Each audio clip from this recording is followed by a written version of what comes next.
Assalamualaikum warahmatullahi wabarakatuh. Perkenalkan, saya Yuni Dwi Aryani, NIM 2323290047, Program Studi Bahasa Indonesia, Kelas 2C Tadris Bahasa Indonesia, Mata Kuliah Fonologi, Dosen Pengampu, Ibu Dina Putri Juni Astuti, MPD. Proses terjadinya bunyi bahasa. Proses terjadinya bunyi bahasa menurut Abdul Kenner dapat dibagi atas 3 komponen. Yang pertama, komponen sublontal. Komponen sublontal terdiri atas paru-paru kiri dan kanan, saluran bronial, dan saluran pernapasan trakea. Ketiga, di samping alat ucap ini masih ada yang lain, yaitu otot paru-paru dan rongga dada. Yang kedua, ada komponen laring. Komponen laring, kotak yang terbentuk dari tulang rawan yang berbentuk lingkaran, di dalamnya terdapat pita suara. Laring berfungsi sebagai klip yang mengatur arus udara antara paru-paru, mulut, dan hidung. Selanjutnya, komponen supraklontal. Komponen supraklontal adalah alat-alat ucap yang berada di dalam rongga mulut dan rongga hidung, baik yang menjadi artikulator aktif maupun artikulator pasif. Terjadinya bunyi bahasa dalam proses produksi bunyi bahasa pada umumnya dimulai dari proses pemompaan udara keluar dari paru-paru melalui pangkal tenggorokan ke tenggorokan di dalamnya. Terdapat pita suara supaya udara itu bisa keluar. Pita suara itu harus berada dalam keadaan terbuka. Setelah melalui pita suara, yang merupakan jalan satu-satunya untuk keluar, entah melalui rongga hidung, rongga mulut, arus udara, tadi diteruskan ke udara bebas. Selanjutnya, 1. Pemompaan udara.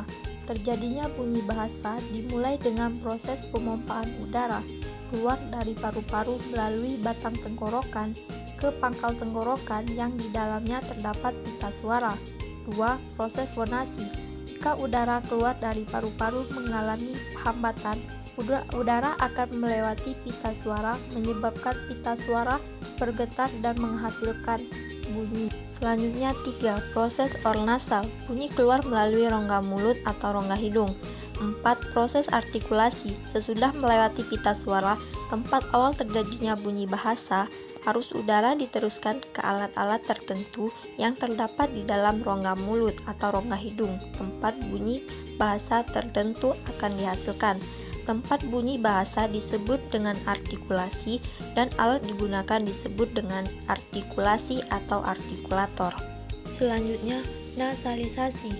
Nasalisasi adalah proses perubahan bunyi menjadi bunyi yang dihasilkan dari rongga hidung atau nasal yang terjadi akibat terpengaruh oleh fonem tertentu.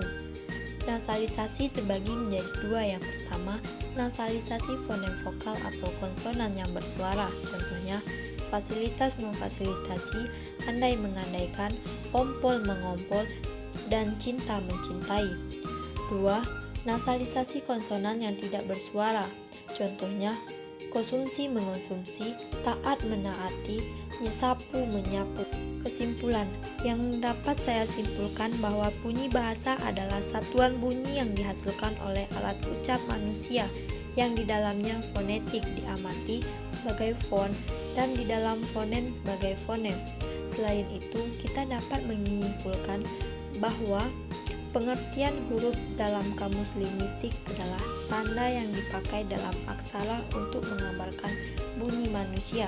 Kesepadaan antara huruf dan bunyi sering arbitrer. Sistem huruf aksara, huruf Arab, huruf Cina, dan sebagainya. Dan fonem adalah objek kajian fonemik.